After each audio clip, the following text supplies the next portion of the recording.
जय हिंद defence aspirants, welcome back again. This is Divyanshu Pandey. आज हम बात करेंगे United Nations peace keeping force के बारे में, जो कि आपके एग्जाम के पॉइंट ऑफ व्यू से ये टॉपिक सबसे ज्यादा इंपॉर्टेंट है। तो चलिए शुरू करते हैं आज के सेशन की। United Nations peace keeping force, हम सभी जानते हैं हमारे वर्ल्ड में मोर देन 200 कंट्रीज हैं, जिसमें 193 कंट्रीज रिकॉग्नाइज्ड हैं यूनाइटेड नेशंस के द्वारा। और यूनाइटेड नेशंस ऐसे देश जहां पर सुरक्षा माहौल सही नहीं है, वहां पर अपने पीस कीपिंग फोर्स के साथ उनकी सिक्योरिटी को मेंटेन करने के लिए कंट्रीब्यूशन दिया करता है। और इसमें विश्व के अलग अलग देशों की फौज आकर United nation piece keeping force में आपके शामिल होती है। इनको ब्लू हेलमेट के नाम से भी जाना जाता है, क्योंकि इनके ड्रेस का कलर मेनली ब्लू होता है।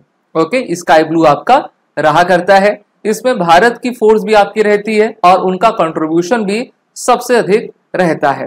आप जानते होंगे प्रथम विश्व युद्ध 1914 से 18, द्वितीय विश्व युद्ध 1939 से लेकर 1945 तक हुआ।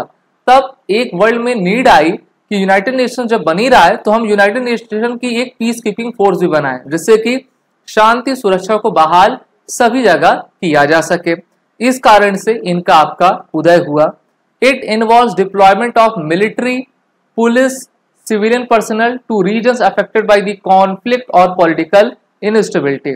तो जैसे अगर आप भारत की बात करें तो हमारे मिलिट्री भी जाएगी, पुलिस से भी लोग जाते हैं, सिविलियन पर्सनल भी जाते हैं, जिससे कि वो जो है यूनाइटेड नेशंस के पीस कीपिंग फोर्स में जाकर अपनी सेवा सुरक्षा दे सके। मेनली जो आपका मिडिल ईस्ट रीजन है या फिर अफ्रीकन कॉन्टिनेंट है, वहीं पर हम देखते हैं कि अधिक इस प्रकार के सिक्योरिटी की अनस्टेबिलिटी रहा करती है, और वहां पर United nation piece keeping force आपकी मौजूद रहती है। इनका प्राइमरी ऑब्जेक्टिव ये है कि ये किस प्रकार से पीस और सिक्योरिटी को फैसिलिटेट करें और स्टेबल गवर्नेंस स्ट्रक्चर देशों को प्रोवाइड करें। साथ ही साथ इनका सहयोग जो है United Nation Environment Programme, United Nations children educational fund, इन जैसी संस्थाएं आपकी किया करती हैं, जिससे कि सिर्फ सिक्योरिटी नहीं बल्कि शिक्षा, स्वास्थ्य के क्षेत्र में भी हम विश्व को एक बेहतर योगदान दे सकें और उनके चरित्र और देश के निर्माण में एक कंट्रीब्यूशन आपका दे पाए। It brings together the United Nation General Assembly, United Nation Security Council, secretariat, troop and police contributors and the host government in a combined effort to maintain international peace and security. तो चाहे महिलाएं हों, पुरुष हों, आधुनिक जितने भी equipments होते हैं वो सभी इसमें आपका आया करते हैं। इनकी शुरुआत सबसे पहली बार मई 1948 में की गई थी। तो पहला क्वेश्चन आपका तो यहीं से बन जाएगा।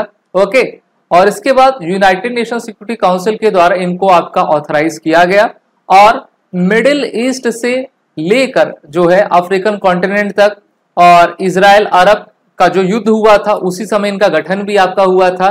तो इसलिए ये United Nation truce supervision organisation के अंतर्गत आपके फॉर्म्ड हुए, और तब से लेकर अब तक ये पूरे विश्व में शांति और सुरक्षा का एक सौहार्द वातावरण को स्थापित करने के लिए कार्य करते जा रहे हैं। अगर हम इनके मैंडेट्स की बात करें, so they monitored cease fires, peace agreement, security arrangements, protecting civilians, specially those at risk of the physical harm, facilitating political dialogue, reconciliation and supporting elections, building rule of law, security institutions, promoting human rights, delivering humanitarian aid, supporting refugee reintegration, promoting environmental sustainability।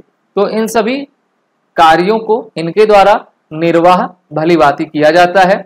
अगर हम इनकी principles की बात करें तो सबसे पहला तो कंसेंट ऑफ द पार्टीज। अगर हमें कोई भी कार्य करना है तो सबसे पहले हमको सबकी सहमति लेकर करना होगा, और उसके लिए टेबल टॉक अर्थात डायलॉग, संवाद की सबसे बड़ी भूमिका हो जाती है। दूसरा मैंडेट है इम्पार्शियलिटी, यानी कि एक तरीके से सभी चीजें ट्रांसपेरेंट हो, फेयर हो।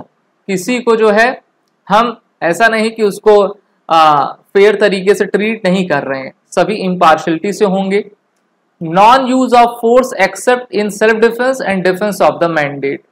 कोई भी फोर्स होती है तो उसका दायित्व ये होता है कि कम से कम फोर्स यूज करे और अगर फोर्स यूज करना है तो वो सेल्फ डिफेंस में करे, क्योंकि वहां पर हमको शांति सुरक्षा का वातावरण हमेशा स्थापित करना है।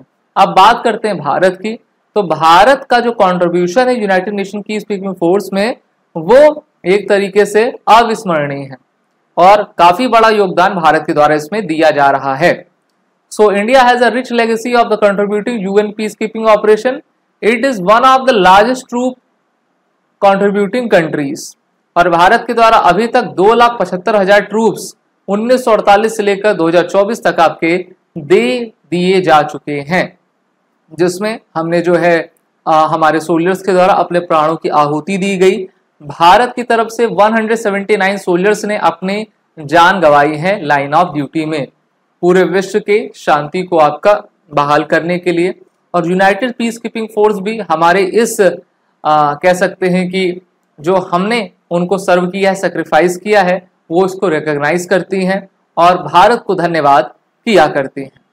Indian Army has established the centre for United Nation की peace keeping in the New Delhi, जिससे कि हम एक बेहतर तरीके से ट्रेनिंग प्रोवाइड कर सकें और एक क्रियाकलाप बेहतर तरीके से आपका बना सके। So the centre provide specialised training for more than 12,000 troops every year in the peace keeping operations, जिससे कि national international course of potential peace keeper trainers को हम बना सके और किस तरीके से हमको बाहर जाकर वर्क करना है, इस पर हमारा दायित्व बेहतर तरीके से निर्वाह हो सके।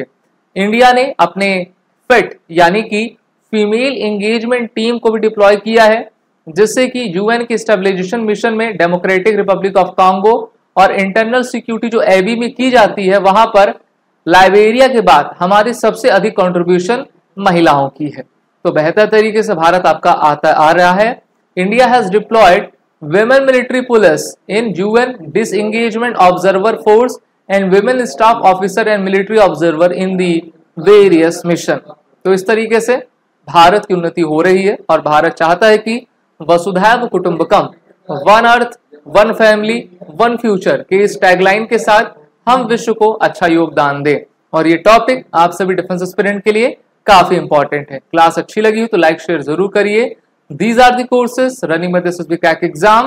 So enroll in our courses and get the best education from here and also use the Warrior code. जय हिंद। अगर आप एक डिफेंस एस्पिरेंट हैं और SSB interview, NDA, CDS, AFCAT जैसे एग्जाम्स के लिए प्रिपेयर कर रहे हैं तो आप एसएसबी क्रैक एग्जाम्स के कोर्स को चेक करना ना भूलें। आप हमारी लर्निंग एप्लीकेशन को गूगल प्ले स्टोर से भी डाउनलोड कर सकते हैं।